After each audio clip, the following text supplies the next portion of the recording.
The sun dipped low over Viridia, spilling gold across Lyra Sloane's penthouse windows. At 7 months pregnant, she had learned to savor the stillness, until tonight.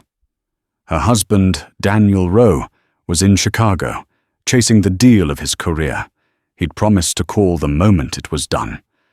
But as the city lights bloomed below, her phone stayed dark. A tight knot of unease grew in her chest. Then, the first sharp pain struck, deep, wrong, and terrifying. Blood followed. Alone in a glass tower, Lyra realized the fairy tale was fracturing, and the man she trusted most was already gone. Before we begin, take a moment and comment your city below. It's always fascinating to see where everyone is tuning in from around the world. Now, let's dive in. The late afternoon sun, the color of warm honey, slanted through the floor-to-ceiling windows of the penthouse, casting long shadows across the polished marble floors. Lyra traced the rim of her porcelain teacup, the chamomile steam warming her face. Outside, the sprawling metropolis of Viridia hummed with a life that felt 1,000,000 miles away. Here, in their glass-walled sanctuary, the only sounds were the soft strains of a Debussy piece and the gentle, rhythmic kick of the new life nestled beneath her heart. At 7 months pregnant, Lyra had finally embraced the serene stillness her husband, Daniel, had so carefully curated for her. "He spoils you, you know," her mother had said, half in jest, half in awe, during her last visit. "This apartment, the private drivers, the chef on call. It's a fairy tale, darling." Lyra had simply smiled. It was a fairy tale. Daniel Rowe, the charismatic wunderkind of the tech world, had swept into her life like a force of nature. She was a quiet, introspective art curator, content with her world of canvases and history. He was all dazzling smiles, boundless energy, and ambition that seemed to burn as brightly as the city lights. He'd pursued her with a single-minded intensity that was both overwhelming and intoxicating. He'd made her feel like the calm center of his chaotic, high-stakes universe. "You ground me, Lyra," he'd whisper, his lips against her hair, his hand resting possessively on her growing belly. "You and our little one. You're my anchor." Today, however, a strange disquiet settled over her. Daniel was in Chicago for a 2-day merger meeting, a deal he'd been chasing for months. It was the final push, he'd said, the one that would cement his legacy. He'd called her that morning, his voice crackling with excitement. "I'm closing it, Lyra. I can feel it. By this time tomorrow, Rowe Innovations will be a global powerhouse. Think of the future our son will have." He'd promised to call the moment the papers were signed. "I'll be on the first jet back. We'll celebrate, just the 3 of us." But the afternoon had bled into evening, and the city lights had begun to glitter like a blanket of scattered diamonds. Her phone, resting on the velvet cushion beside her, remained dark and silent. She'd sent him a text an hour ago. "Thinking of you. Hope it's going well. Love you." No reply. She tried not to be the anxious wife, the cliché of the pregnant woman needing constant reassurance. Daniel was a whirlwind. Meetings ran late. Phones died. There were 100 logical explanations. Still, she couldn't shake the unease. It was a physical sensation, a cold knot tightening deep in her abdomen. She pushed herself up from the plush sofa, the weight of the baby shifting, and walked to the window. The city was a breathtaking tapestry of light and motion, a world Daniel was conquering. But tonight it felt alienating, vast, and indifferent. She tried his phone again, straight to voicemail. "Hi, it's me again," she said, trying to keep her voice light. "Just getting a little worried. Call me when you get a chance, okay? I love you." As she ended the call, a sharp, searing pain shot through her lower back, so intense it stole her breath. She gasped, her hand flying to her belly. The cold knot of anxiety instantly morphed into a hot spike of fear. It couldn't be. It was too soon. 2 more months. The doctor had said everything was perfect. She stumbled back to the sofa, her heart hammering against her ribs. Another wave of pain, fiercer this time, radiated from her back to her front, a brutal, clenching fist. This wasn't right. This wasn't Braxton Hicks. This was a violent, tearing sensation. She fumbled for her phone, her fingers trembling so badly she could barely unlock it.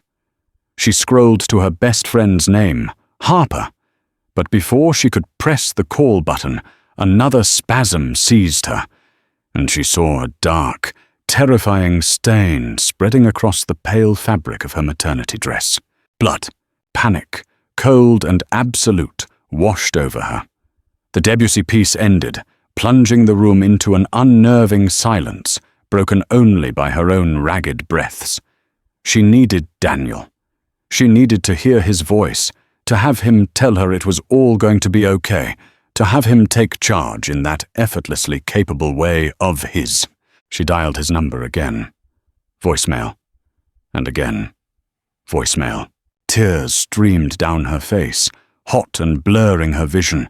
The pain was a constant, roaring tide now. With a surge of desperate clarity, she dialed 911. The voice on the other end was calm, professional, a stark contrast to the terror ripping through her. She managed to give her address, her voice a broken whisper, before another contraction buckled her, and the phone slipped from her grasp, clattering onto the marble floor. As she lay there, curled on the expensive rug, the city lights mocking her through the vast, empty windows, her world narrowed to 2 agonizing truths. She was losing her baby, and the man who had promised her a fairy tale was gone. The silence from his phone was no longer just an absence of sound. It was a void, a betrayal that was just beginning to unfold. It was the sound of her life breaking apart. The silence in the hospital was a different beast altogether. It wasn't the peaceful, Debussy-filled quiet of her penthouse. It was a sterile, menacing hush, punctuated by the rhythmic, electronic beeping that was the only testament to her and her baby's fragile hold on life. The world had shrunk to the confines of a private room in the maternity ICU, a space painted in a soothing but impersonal shade of blue. Wires tethered her to a constellation of monitors, their glowing green lines a constant, jagged reminder of the precipice on which she teetered. The doctors spoke in hushed, urgent tones just outside her door. She caught snippets of their conversations, words that felt like stones pelting her already bruised consciousness. Placental abruption, severe hemorrhaging, fetal distress, emergency C-section. Each term was a nail in the coffin of the perfect natural birth she had envisioned, the one she and Daniel had discussed in late-night whispers, planning the music, the lighting, the first moments they would hold their son. Where was he? The question was a relentless drumbeat against the inside of her skull. The paramedics had found her phone. The nurses had tried his number, his assistant's number, his office. Voicemail. Voicemail. Unanswered. He's in a very important meeting, Lyra had found herself explaining, the words tasting like ash. In Chicago. His phone is probably off. He'll be here. As soon as he knows, he'll be here. She was trying to convince herself as much as them, but as the hours bled into a grey, terrifying dawn, the excuse wore thin, fraying at the edges until it was transparent. Important meetings ended. Phones were turned back on. A man whose wife was in critical condition, whose child was being born 2 months prematurely, would not be unreachable, unless he didn't want to be reached. It was Harper who finally broke through the wall of medical jargon and professional sympathy. She burst into the room like a hurricane of protective energy, her fiery red hair a stark contrast to the pale blue walls. She took one look at Lyra, pale and small in the oversized hospital bed, and her face, usually so quick to smile, hardened with a fierce resolve. "Oh, Lyra," she breathed, her voice thick with emotion. She rushed to the bedside, her cool hand enveloping Lyra's. "I came as soon as I got the message. What happened? Where is that bastard?" The dam of Lyra's composure, so precariously constructed, finally broke. Sobs racked her body, each one sending a fresh jolt of pain through her abdomen. "I don't know, Harper," she wept. "He's not answering. Something's wrong. The baby. They're saying they have to take him now." Harper's grip tightened. Okay. We deal with first things first. You and this little fighter. That's all that matters right now. I'm here. I'm not going anywhere. You're not alone." And she wasn't. When they wheeled Lyra into the blindingly bright operating room, Harper was there, gowned and masked. Her eyes, wide with a mixture of fear and love, the last thing Lyra saw before the anesthesia pulled her under. She woke up groggy, a raw, burning line across her belly. The beeping was still there, a steady, monotonous rhythm. But there was a new sound, a tiny, heart-wrenching cry from a nearby incubator. Her son. He was alive. A nurse with kind eyes smiled down at her. "He's a fighter, Mrs. Rowe. 3 pounds, 4 ounces. He's got a long road ahead in the NICU, but he's here." Lyra's eyes filled with tears, this time of profound, aching relief. "Can I see him?" "Of course." They wheeled the incubator closer. He was so small, a fragile bird wrapped in a nest of tubes and wires. His skin was translucent, his tiny chest rising and falling with a terrifying fragility. But he was perfect. Her son. She reached out a trembling hand, her fingers brushing against the plastic case that separated them. A wave of love, so fierce and primal it eclipsed everything else, washed over her. Have you reached my husband?" she asked, the question almost an afterthought, a ghost of a former life. The nurse's kind expression faltered for a fraction of a second. "We've left several messages, dear, with his assistant as well. We haven't heard back yet." Harper, who had been standing silently in the corner, stepped forward. "I'll handle it," she said, her voice dangerously quiet. She gave Lyra's shoulder a gentle squeeze. "You just rest. You focus on getting strong for your little boy." "What have you named him?" Lyra looked at the tiny, fighting form of her son. They had a name picked out, a strong, classic name Daniel had loved. But saying it now felt wrong, like a betrayal of this new, harsh reality. "Ethan," she whispered. "His name is Ethan." As Lyra drifted in and out of a painkiller-induced haze, Harper transformed into an investigator. She sat in the uncomfortable visitor's chair, her laptop glowing in the dim light, her phone pressed to her ear. Her conversations were a low, angry murmur. She called Daniel's office again, this time refusing to be fobbed off to an assistant. She called the hotel where he was supposed to be staying in Chicago. She called the airline. The pieces she put together were sharp and cruel. The merger meeting had concluded yesterday afternoon, a resounding success. Daniel had never checked into his hotel for the second night. His flight back to Viridia, the one he was supposed to be on, had departed without him.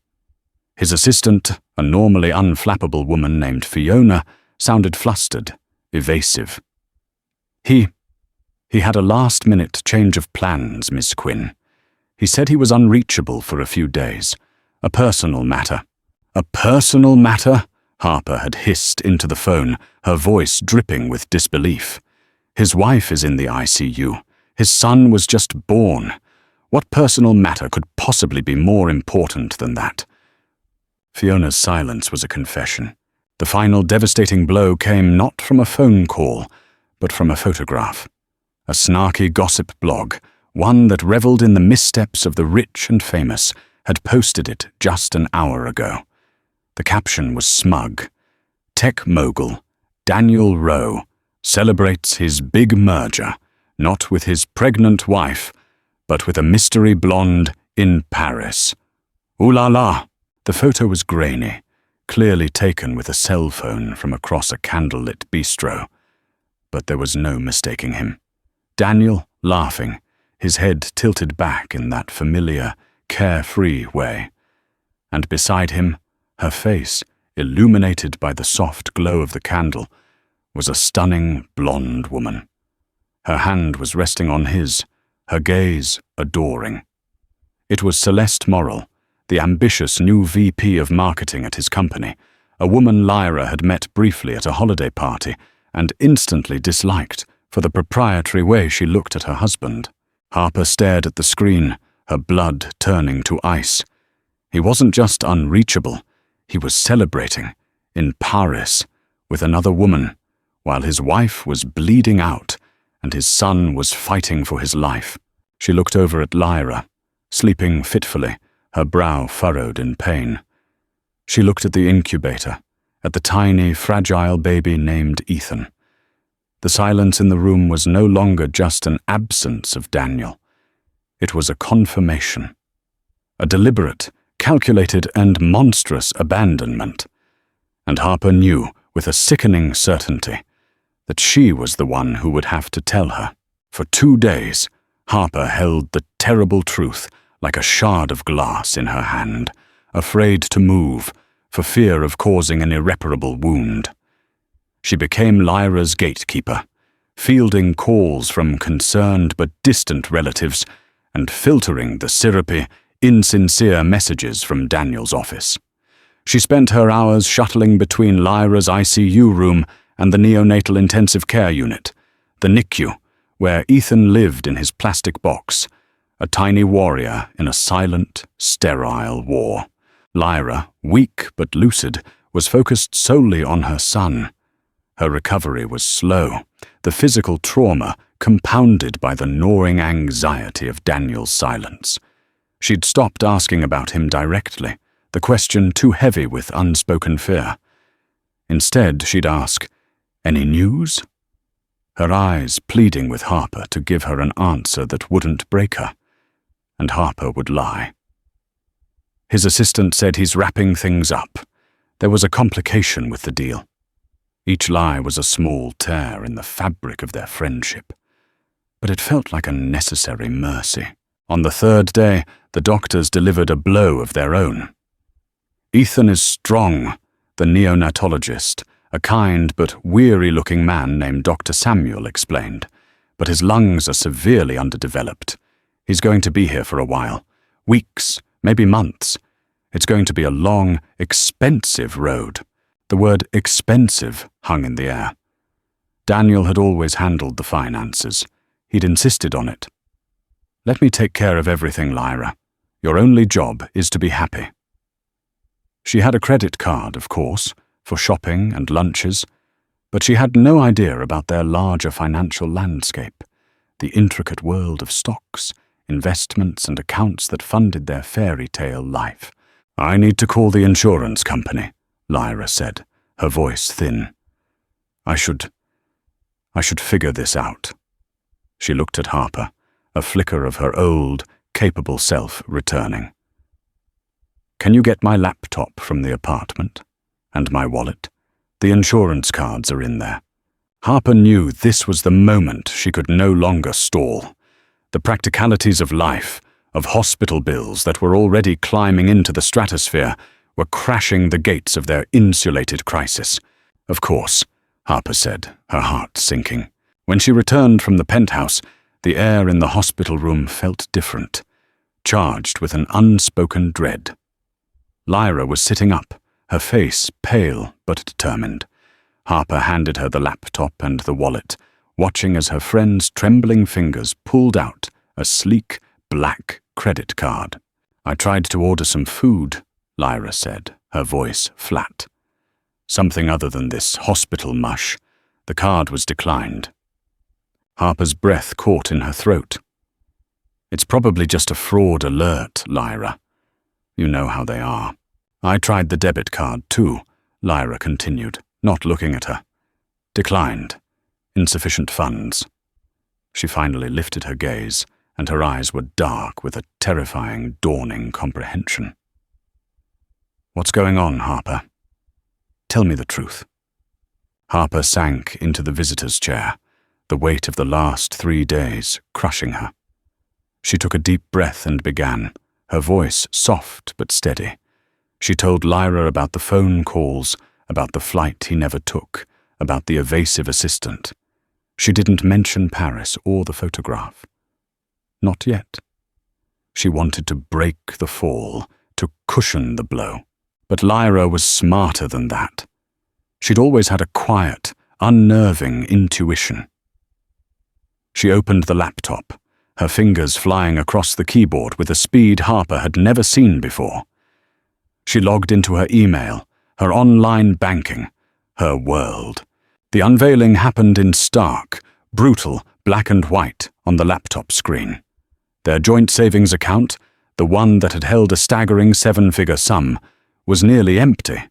A wire transfer had been made 2 days ago, the day after the merger, for almost the entire balance to an offshore account in the Cayman Islands.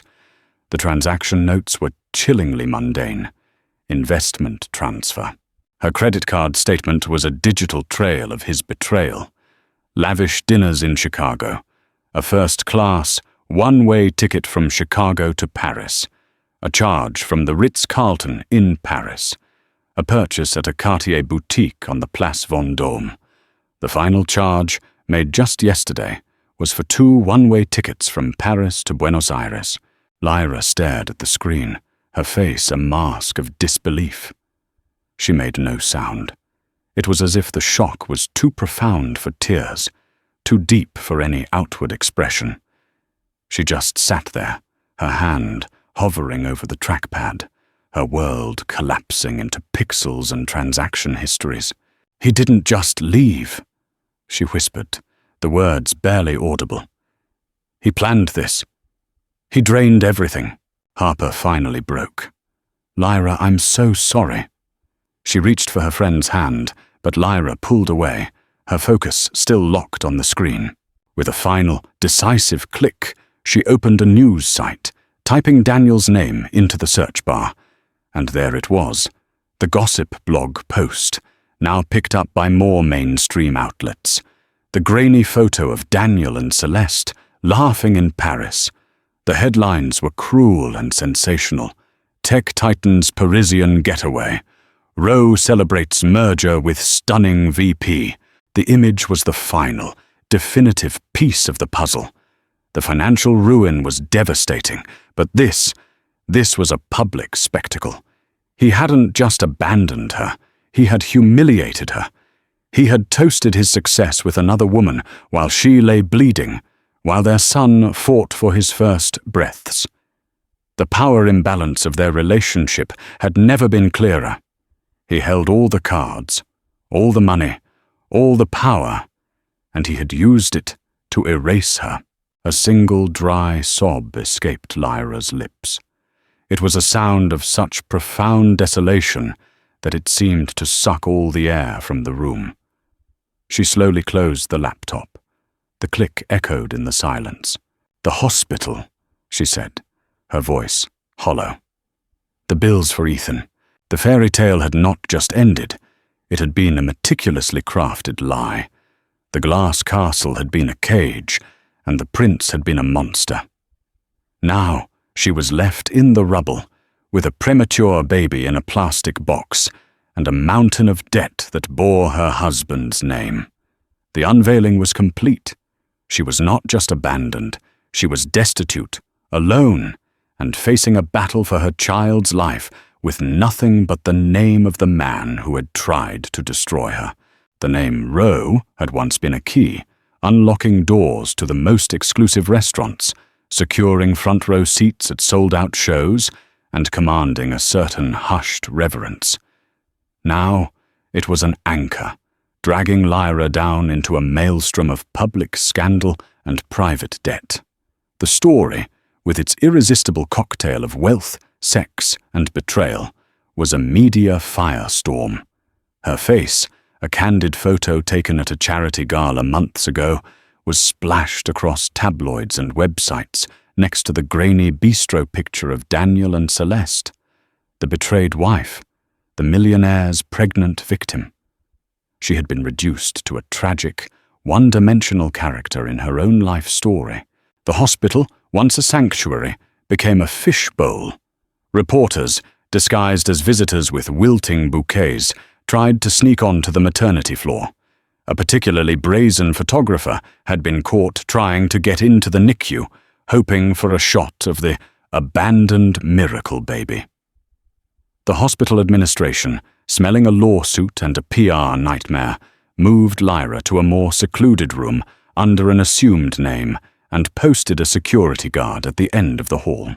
The weight of the Rowe name brought another, more insidious pressure: Daniel's family. His parents, Victor and Claudia Rowe, were old money, a dynasty of bankers and industrialists who viewed Daniel's flashy tech success with a mixture of pride and disdain. They called once. Victor's voice was cold, clipped, and devoid of sympathy. "A terrible business, Lyra," he'd said, as if discussing a dip in the stock market. "Daniel has always been impulsive. We are, of course, making a donation to the hospital to ensure the child receives the best care. A donation, not help, not support. A tax-deductible transaction to manage the family's image. His name is Ethan," Lyra had said, her voice trembling with a rage she didn't know she possessed. "He is your grandson." "Yes, well," Victor had coughed. "The situation is complicated. Daniel has made his choices. We trust you will handle this matter with the discretion the Rowe name deserves." Discretion.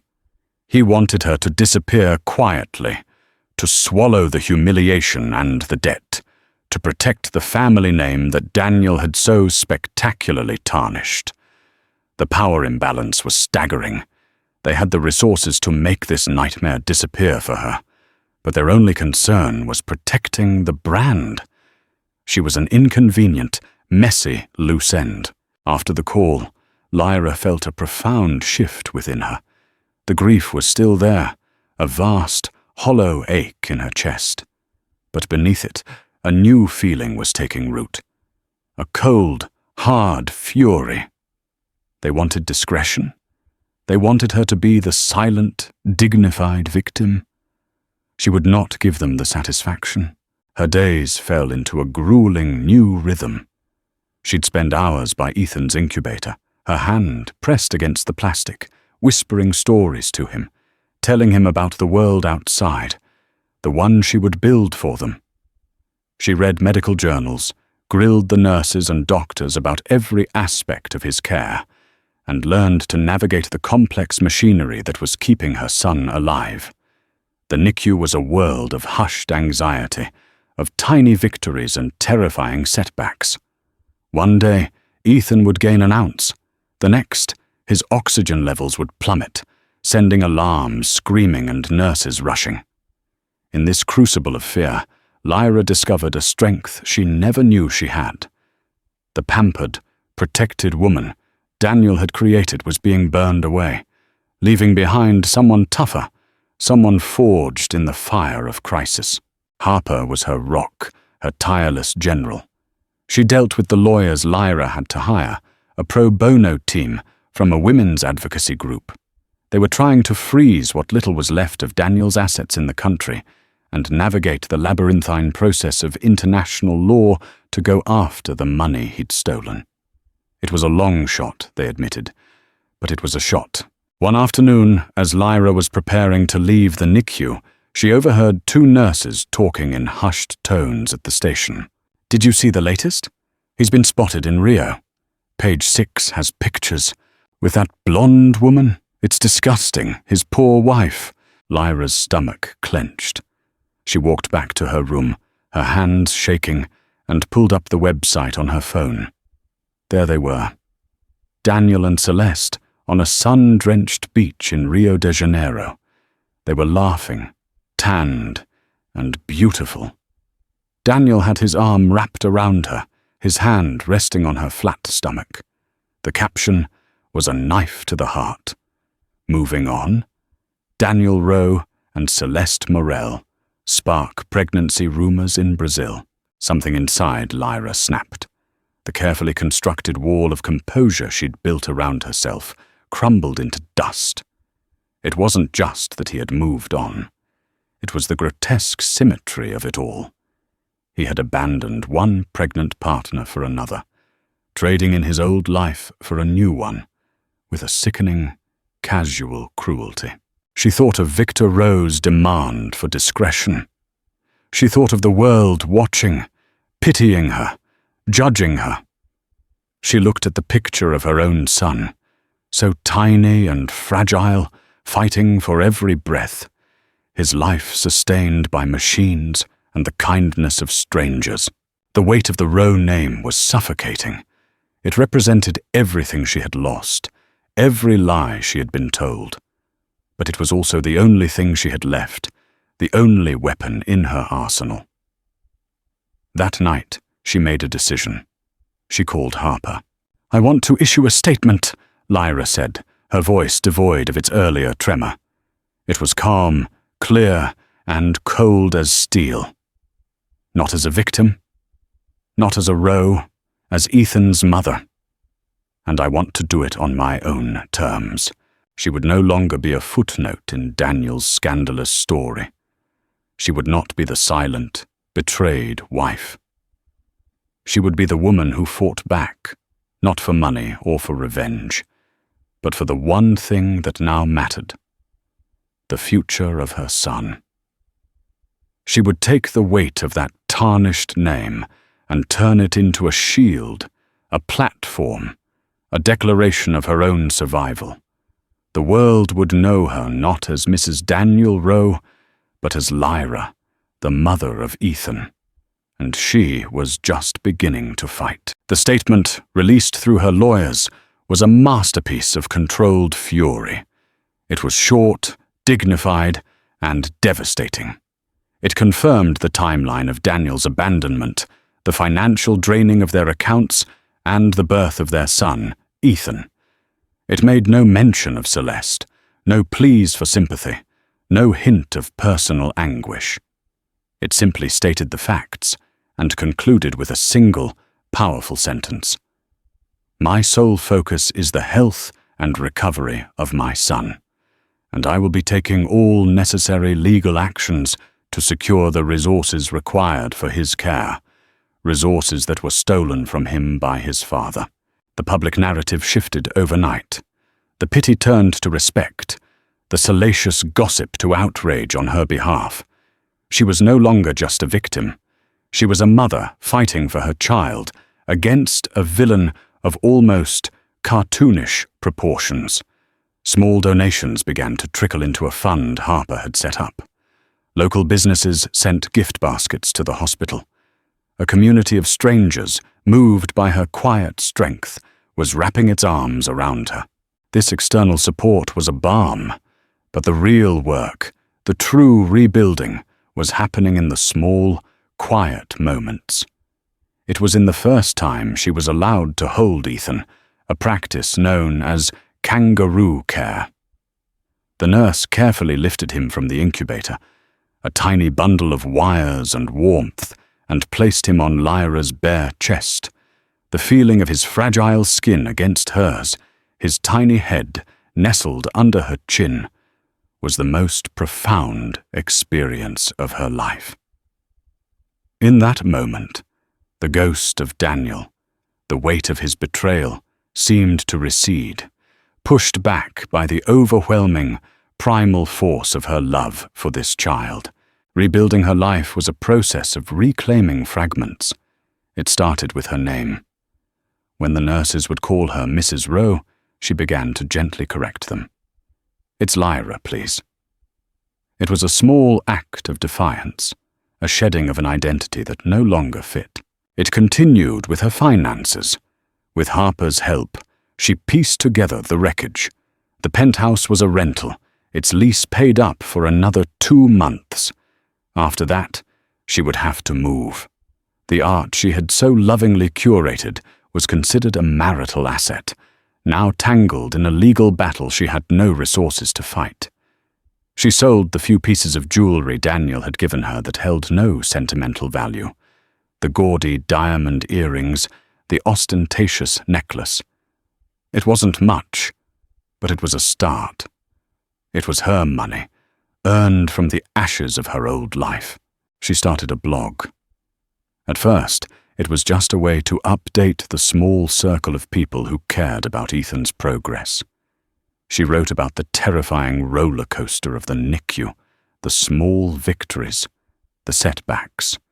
She wrote with a raw, unflinching honesty that resonated with people.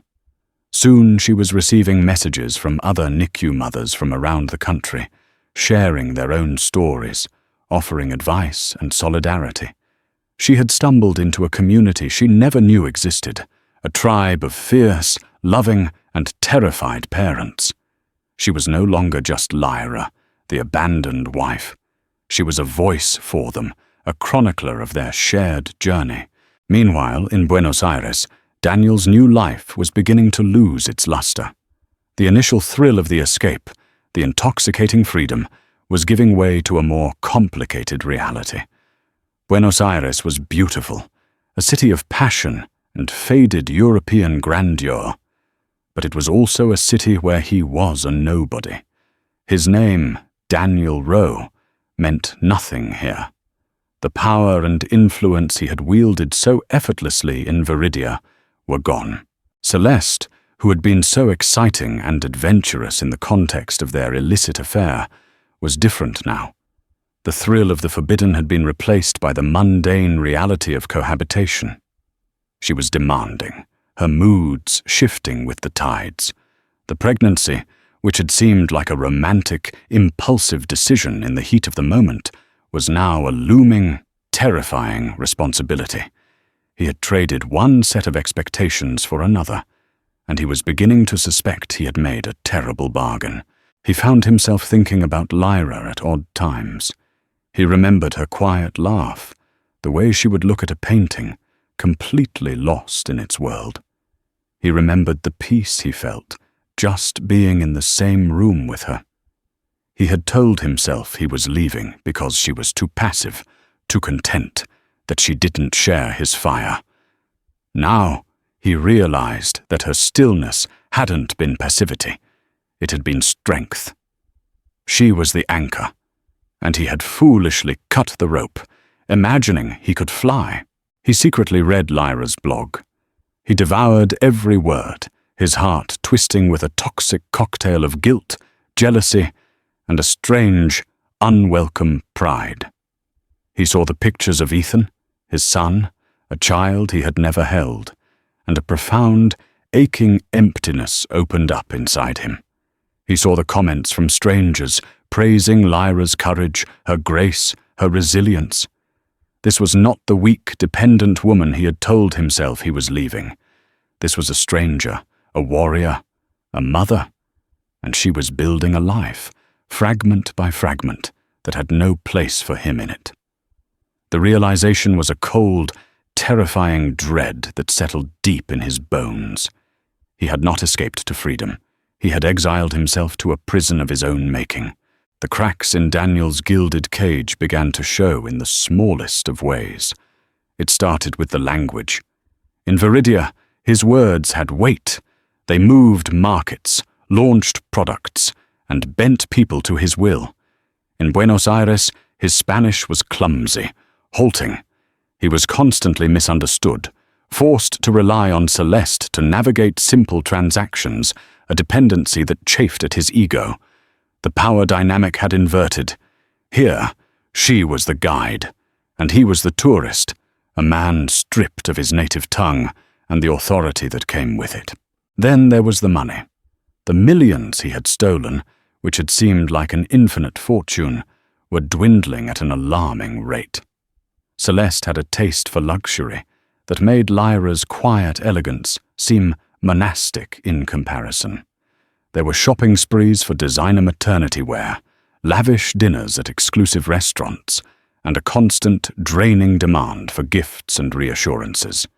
He was no longer Daniel Rowe, the brilliant innovator. He was a walking ATM, and his value seemed directly proportional to his balance. The pregnancy, his supposed reason for this new life, felt like a sham. Celeste treated it as an accessory, a source of drama and attention. She complained endlessly about the physical discomforts, but showed little interest in the child itself. When Daniel tried to talk about names or plans for the baby's future, she would wave a dismissive hand. "There's plenty of time for that, darling. Let's just enjoy this." But Daniel wasn't enjoying it. He was haunted. He'd lie awake in their expensive, soullessly modern apartment, the sounds of the city filtering through the windows, and the face of a child he'd never met would swim in his vision. Ethan. He would whisper the name into the darkness. It felt foreign and painful on his tongue. He became obsessed with Lyra's blog, a secret ritual he performed in the dead of night while Celeste slept. He read about Ethan's first time breathing without a ventilator, a milestone Lyra described with such breathtaking, poetic joy that Daniel felt a physical ache in his chest. He read about her struggles with the insurance company, her small victories against a faceless bureaucracy. He saw the photos she posted, her hand wrapped around Ethan's impossibly tiny one, her face tired but radiant as she held her son against her chest. He was witnessing her transformation from a distance, and it was agonizing. The woman he had left behind was not the woman on the screen. The Lyra he had known was quiet, accommodating, her life revolving around his. This Lyra was a fighter. She was building a community, a purpose, a life from the rubble he had left her in. She was becoming a hero in a story where he was unequivocally the villain. The flicker of conscience ignited one rainy afternoon. Celeste was out shopping, and Daniel was aimlessly scrolling through the news from home when he saw it. A feature article on a local Viridia news site. The headline was, "The Lion of the NICU, How One Mother's Fight for Her Son is Inspiring a City." The article was about Lyra and Ethan. It detailed her story without the salaciousness of the tabloids. It spoke of her grace under pressure, her advocacy for other NICU families, and the incredible progress Ethan was making against all odds. It included a quote from Dr. Samuel. "In my 20 years as a neonatologist, I have rarely seen a bond as strong as the one between Lyra and her son. Her strength is, without a doubt, a major factor in his recovery." Daniel felt as if he'd been punched in the gut. Her strength. He had always seen her as the fragile one, the one who needed his protection. He had used that as his justification for leaving, telling himself he was setting her free from a life she wasn't built for. The lie was so stark, so pathetic, he almost laughed. He hadn't been protecting her. He had been containing her. His presence, his wealth, his grand plans, they had been a cage, and it was only in his absence that she had learned how to fly. He scrolled down, and there was a video embedded in the article. It was from a fundraiser for the hospital's NICU, an event Lyra had organized. She stood at a podium, not in a designer gown, but in a simple, elegant dress. She looked thinner, her face etched with a weariness he had never seen before. But her eyes held a fire that was entirely new. She spoke about Ethan, her voice clear and strong, filled with a love so pure and powerful, it felt like a physical force. "They call him a fighter," she said, a small, sad smile playing on her lips. "But all babies are fighters. They fight for that first breath, for that first ounce of weight, for that first step. Our only job is to be strong enough to fight alongside them." As she spoke, a wave of shame so profound it made him physically ill washed over Daniel. He saw the man in the mirror, The coward who had run away, the thief who had stolen his own son's future, the fool who had traded a universe of quiet, steadfast love for a handful of glittering dust. He thought of the Cartier bracelet he had bought for Celeste in Paris, a bauble to appease her, and compared it to the cost of a single day of Ethan's care. The moral calculus was horrifying. He had not just made a mistake, he had committed a sin. He closed the laptop, his hands trembling. The rain beat against the window, blurring the city into a grey watercolour. The life he had chosen felt empty, a hollow echo of the one he had so carelessly destroyed. For the first time since he'd stepped on that plane to Paris, Daniel Rowe felt the crushing weight of his own actions. It was not regret. Not yet. It was the first, terrifying flicker of a conscience he thought he had long since extinguished. And in the dim, rainy light of his self-imposed exile, he began to understand that the road to redemption, if it existed at all, was longer and darker than he could ever have imagined.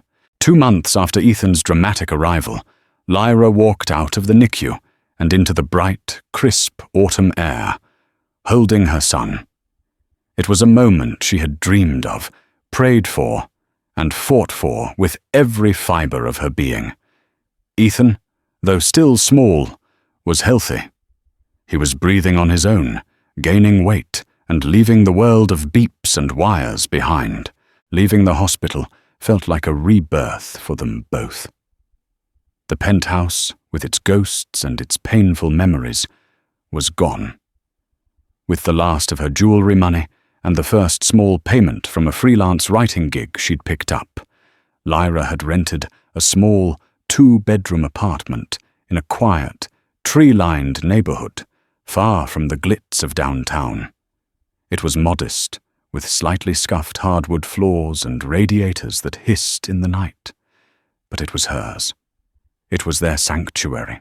The first few weeks were a blur of sleepless nights, endless feedings, and the overwhelming, terrifying joy of being solely responsible for this tiny human being.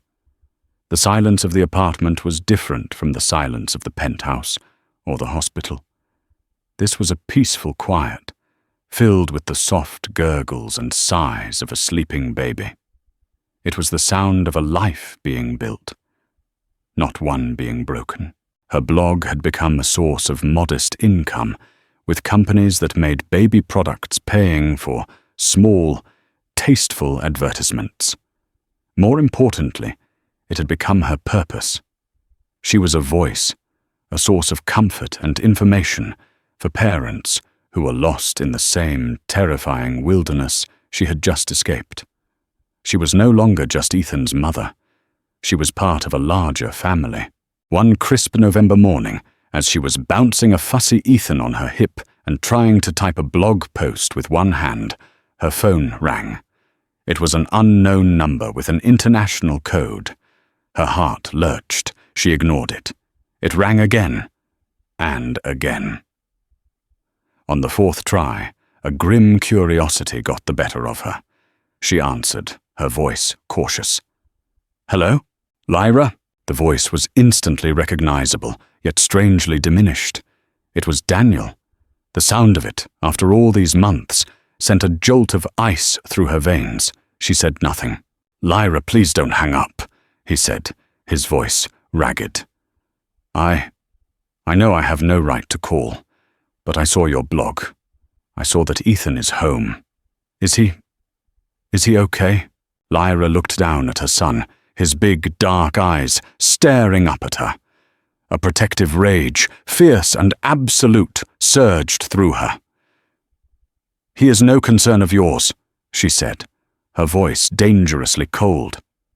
"You forfeited the right to ask that question when you got on a plane to Paris." "I know," he whispered. "God, Lyra, I know. I was a fool. I was a coward. I made a mistake that I can never undo." He sounded broken, a hollowed-out version of the confident, charismatic man she had married. "Celeste, we're not together anymore. The baby. There was no baby." She lied. It was all a lie to get me to leave with her. The confession, which should have felt like a victory, a vindication, just felt pathetic. His grand, romantic escape was built on a foundation as rotten as his character.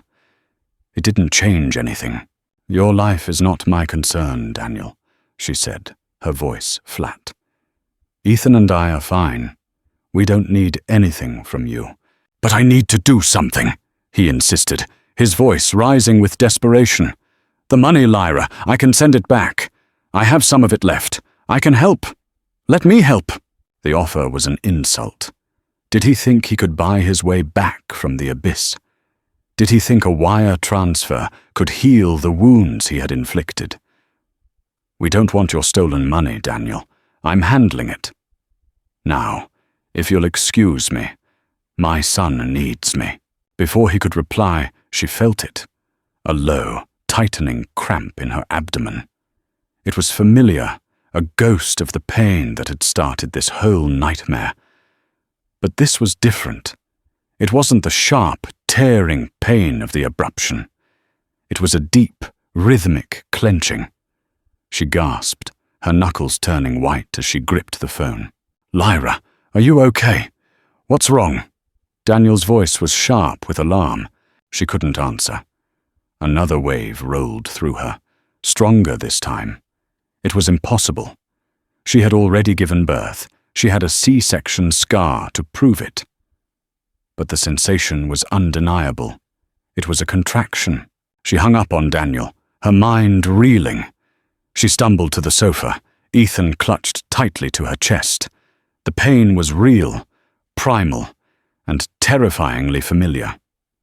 She fumbled for her phone and called Harper, her voice a choked whisper.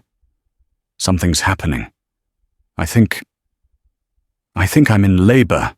Harper, ever the voice of reason, was there in 10 minutes, her face a mask of worried confusion. "Lyra, that's impossible. You had a C-section." "I know what a contraction feels like, Harper," Lyra cried out, as another one seized her, forcing the air from her lungs. The ride to the hospital was a surreal blur. In the emergency room, a young, bewildered-looking doctor examined her, his expression growing more perplexed by the second. I don't understand," he stammered. "Your C-section is healing perfectly, but you are, without a doubt, having contractions." It was an older, more experienced obstetrician who finally solved the puzzle. She looked at Lyra's chart, at the story of the placental abruption, the emergency C-section, the premature birth of Ethan. Then she looked at the ultrasound screen. "My God," the doctor breathed, her eyes wide. "I've only read about this in textbooks. It's exceedingly rare."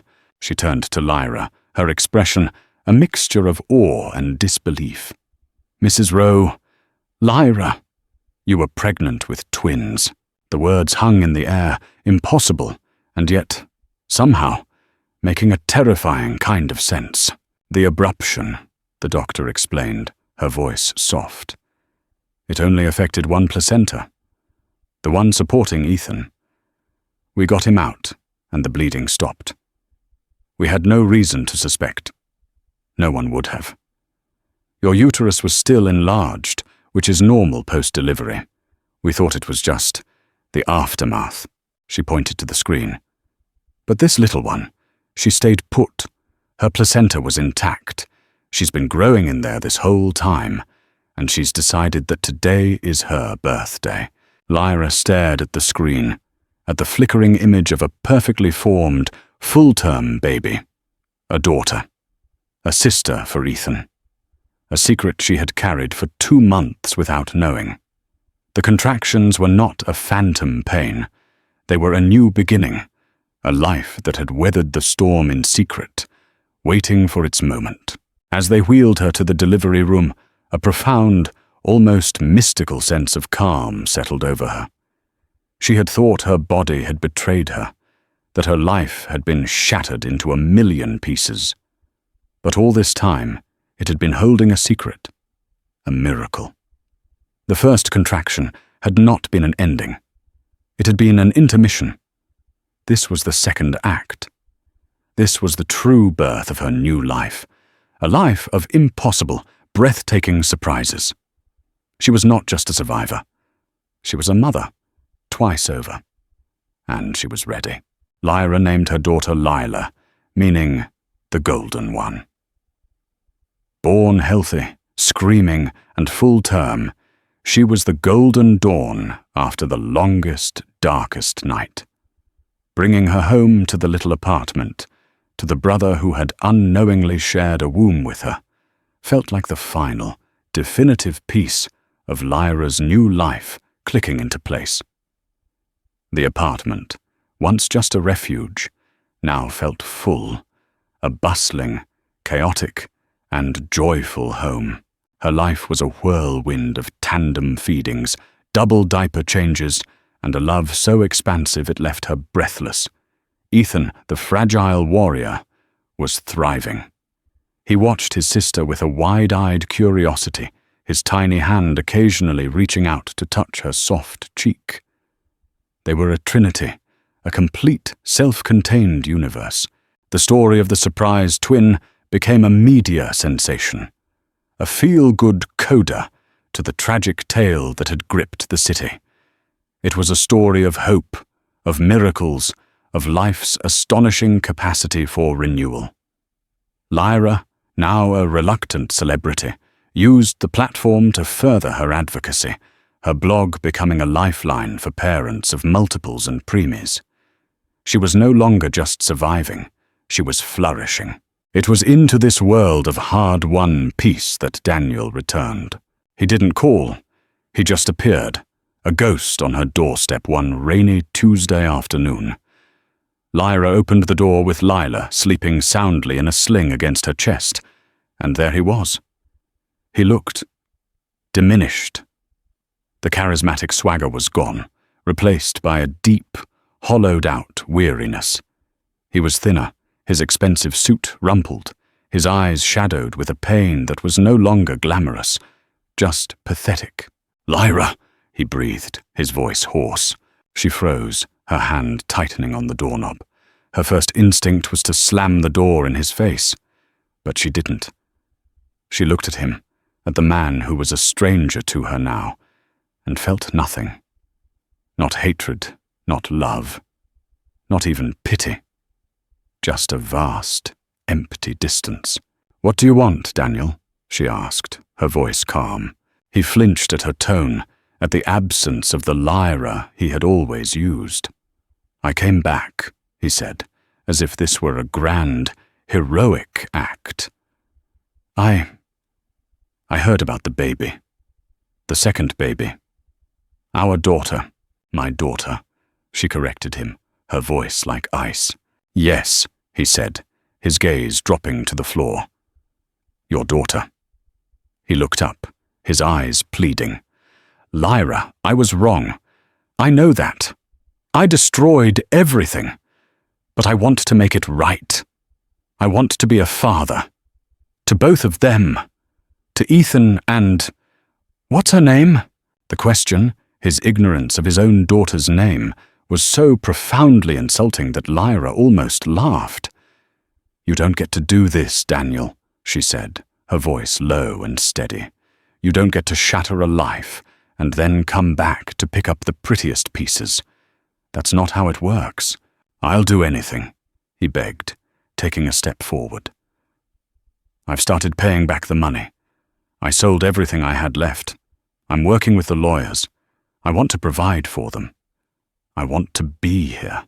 From inside the apartment, Ethan started to cry, a thin, demanding wail. Daniel's head snapped up, his eyes wide with a desperate, hungry curiosity. Is that him?" "You need to leave," Lyra said, her body forming a protective barrier in the doorway. "Please, Lyra," he whispered, tears welling in his eyes. It was a performance she had seen before, the well-practiced contrition of a man used to getting his way. But the director had changed. She was no longer a part of his cast. "Just let me see him. Let me see them. They're my children." "They are my children," she repeated, her voice ringing with an authority he had never heard from her before. "I am the one who stayed. I am the one who held Ethan's hand when his lungs were failing. I am the one who gave birth to Lyra alone in a hospital room. I am the one who walks the floors with them at 3 a.m., who knows what their cries mean, who is building them a life on the ashes of the one you burned down. You are not their father, Daniel. You are their donor. A biological fact. Nothing more. Each word was a stone, and he visibly crumbled under their weight. This was not the reunion he had envisioned. In his mind, there would be tears, anger, but ultimately, the forgiveness he felt he was owed. He had not factored in her strength. He had not factored in her indifference. "I love you, Lyra," he said, a final, desperate gambit. The words which had once been the center of her universe now sounded hollow, meaningless. "No, Daniel," she said, a sad, final wisdom in her voice. "You don't love me. You love the idea of me. You love the idea of a family you can come home to when your other adventures fail. You love the idea of forgiveness without the work of redemption, but you don't get to have it. Not on your terms. Not anymore." She took a step back, her hand still on the doorknob. "Goodbye, Daniel." And with that, she closed the door, the soft click of the latch a definitive, final sound. She leaned against the wood, her heart hammering, the warmth of Lyra against her chest a grounding presence. She listened as his footsteps hesitated, then slowly, defeatedly, walked away. The return was over. He had come back expecting to find the ruins of a life he could rebuild in his own image, but he had found a fortress instead, one he no longer had the key to. The months that followed Daniel's return were a study in the complexities of human connection. He did not, as Lyra had half expected, disappear again. Instead, he began a slow, arduous, and deeply humbling pilgrimage towards something that might, one day, resemble atonement. He communicated only through his lawyers. He funneled every cent he earned from a new, less glamorous consulting job into a trust for the children. He sold his last remaining assets, the designer watches and sports car he'd had in storage, the price of his vanity now converted into diaper funds and college savings. He made no demands. He asked for no contact. He simply quietly began to pay his dues. Lyra watched from a distance, her heart a tangle of conflicting emotions. The rage had subsided, leaving behind a deep, resonant sadness for the man he could have been, for the life they could have had. But there was no regret. Her life, the one she had forged in the fire, was full and vibrant. Her blog had grown into a small business, a brand synonymous with honest, resilient motherhood. She did online workshops, wrote a column for a parenting magazine, and was in talks to write a book. She had built a career from the rubble, a life that was entirely her own. The question of Daniel's role, however, remained. Could a man who had committed such a profound betrayal ever truly be a father?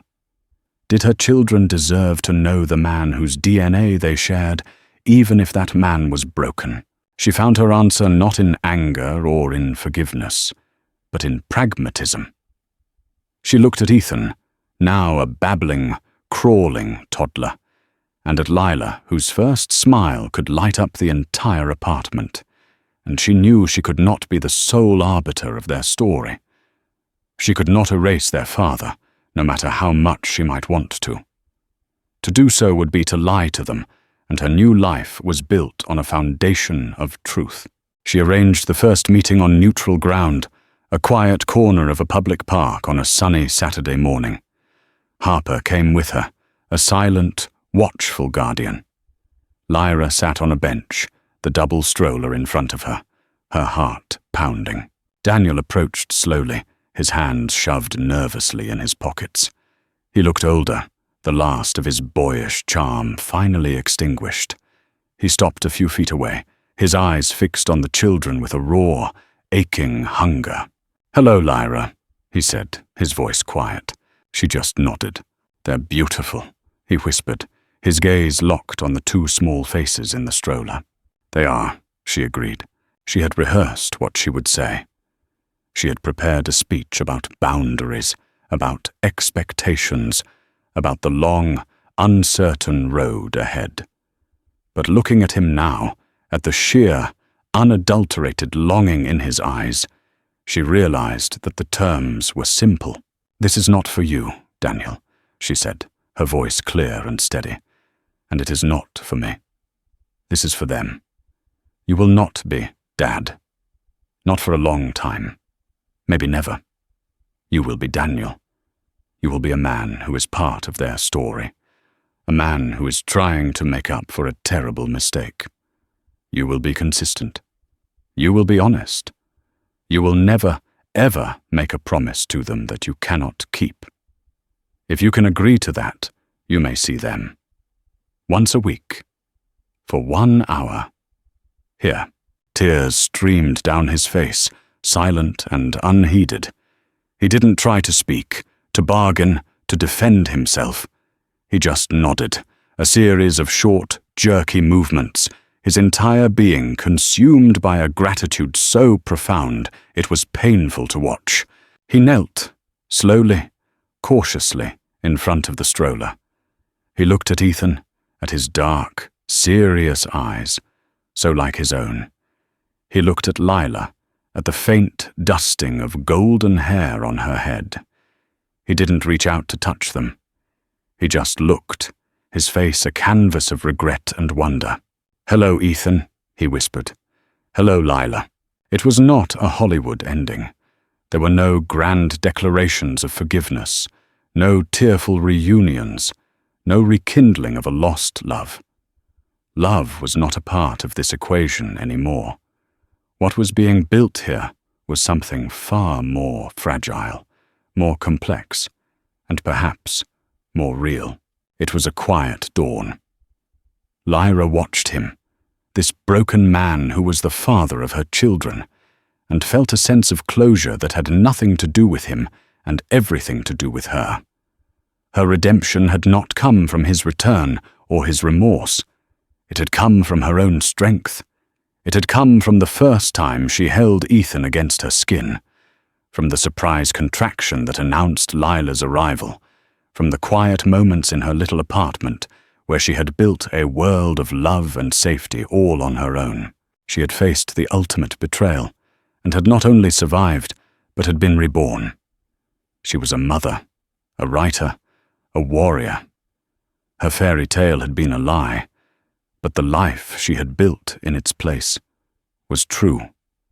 And as she watched Daniel say a soft, hesitant goodbye to the children he was only just beginning to know, she turned her face to the sun, ready for the next chapter, a story she would write entirely on her own terms. Lyra's journey from the depths of betrayal to the quiet strength of her new dawn is a testament to the incredible power of resilience.